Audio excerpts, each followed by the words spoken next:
morning.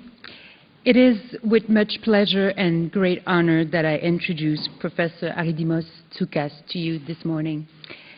Professor Tsoukas is conducting pioneer research in the fields of knowledge-based perspective on organizations, the management of organizational change and social reforms, and the epistemology of practice. He received a PhD in organization theory from the Manchester Business School. He has worked at the Manchester Business School, the University of Warwick, the University of Cyprus, the University of Essex, and the University of Strathclyde.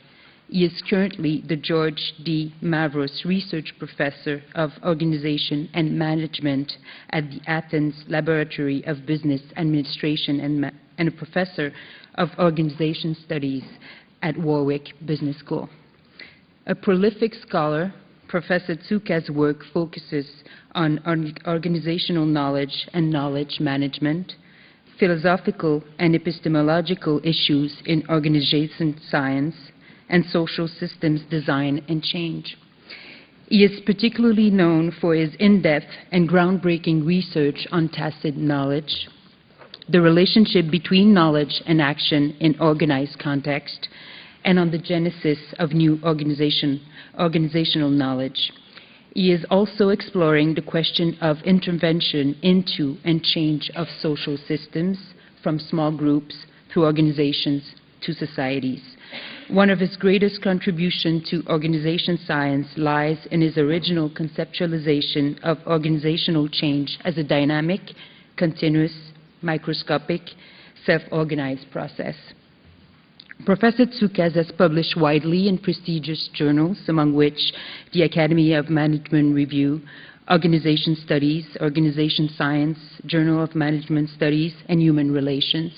He is, as you probably know, the editor-in-chief of Organization Studies. In addition, he is the author of Complex Knowledge, Studies in Organizational Epistemology, and the co-editor of several books, among which Organizations as Knowledge Systems, Knowledge, Learning, and Dynamic Capabilities, Managing the Future, Foresight in the Knowledge Economy, and the Oxford Handbook of Organization Theory. It is a great honor to have this great scholar with us today, and I am, as I'm sure you are, looking forward to his keynote address with great curiosity. Without further ado, I present to you Professor Haridimos Tsoukas.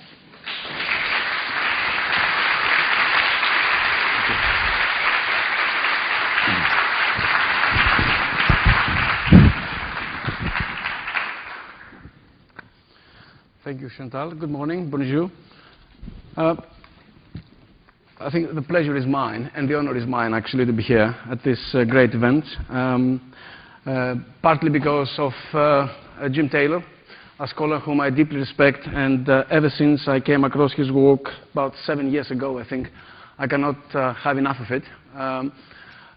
So it is really a great tribute to Jim, and I'm delighted to be part of this group. But also a second reason I feel honored is that this is a wonderful topic to discuss. And it's one of those foundational questions we are rather reticent in addressing. So what is an organization? I can't imagine physicists or chemists or biologists discussing topics such as what is a gene, what is mass, what is energy. Maybe things take place which I'm not aware of, but I think it's less likely in the more paradigmatic sciences to have foundational issues addressed. One of the beauties of organization studies and management studies at large, I think, is that it is a social science, and the good thing about the social sciences is, at least in principle, the ability to interrogate their own premises, their own objects of study. So in that sense, this is a wonderful topic, really, one that has been chosen. And it's also a topic which, if you were to write a paper on this, to submit it to mainstream journals, especially North American journals, I don't think you would go very far. I think reviewers would be rather skeptical. It would be seen as a very ambitious project, which cannot be done in 25 pages, probably rightly. But also, I think in this, I detect, and I speak now as an editor, I detect a certain kind of aversion towards tackling ambitious questions. I think we prefer, and this may be explained possibly by the sociologists of knowledge through the increasing specialization of the field, but nonetheless we detect this kind of specialization which forces us to deal with more minute questions. I'm not against it. I think this must be done. In the division of labor, this is important. But we do also need these kind of broader perspectives, these kind of foundational issues that need to be tackled. Let me remind you that Ronald Coase got his Nobel Prize in economics for his famous 1938 paper, What is a Firm? So it is the kind of foundational questioning that I think we do need from time to time to keep coming to in order to see possibilities for advancing theory in our field. Now, having said this, I need to apologize to you for the different title you see here. I want to offer you more than an apology, an explanation as well. I have this kind of Augustinian tendency. Remember St. Augustine, who said that if you ask me what is time, I cannot define it. I know it. So if someone asks me what is your research, I find always difficult to articulate it unless the paper is ready and the object has been produced. So when Francois asked me what I would like to talk about, I have an idea, I had a feeling, to be precise, an inarticulate feeling, what I wanted to talk about. Francois, as an organizer, as a good organizer, wanted to know the title of my talk. Then, as a good respondent, I felt I should offer him a title for my talk. This was the idea at the back of my mind at the time, nearly a year ago, about organization as a common good. But working on it in the course of time, I realized that I wanted to argue something different. Part of which, the organization as a common good is part of this kind of broader argument. So I hope, I beg for your understanding, and I hope you will accept my apology for not addressing exactly the topic that it is described in the conference program. But to my delight, I must confess, so that I don't feel alone, I've seen several colleagues yesterday who offer similar apologies for changing the title of their talks. So it's good to be in the company of others. Now, I would like to draw some of my earlier work and try to put things together in a way that would address this foundational question, what is organization?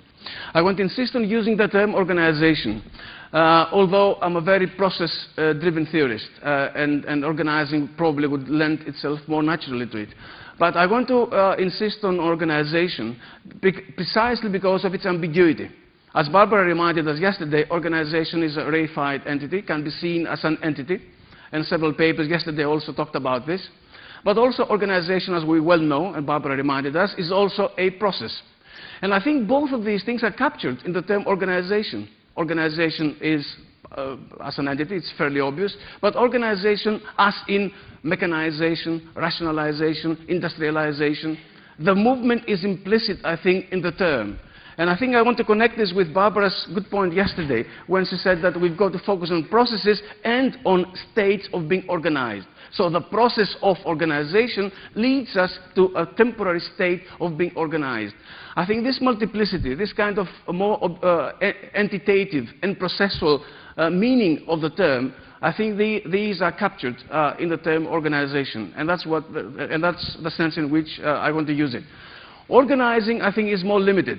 It's wonderful, and ever since Carl Weick published his groundbreaking book in '69, it did focus our attention to processes. But at the same time, I think it's more, it bears the marks of the psychologist. It's more of an individual process. It is something that which we try to reduce equivocality, try to reduce differences in what we do. And I think it is more than that.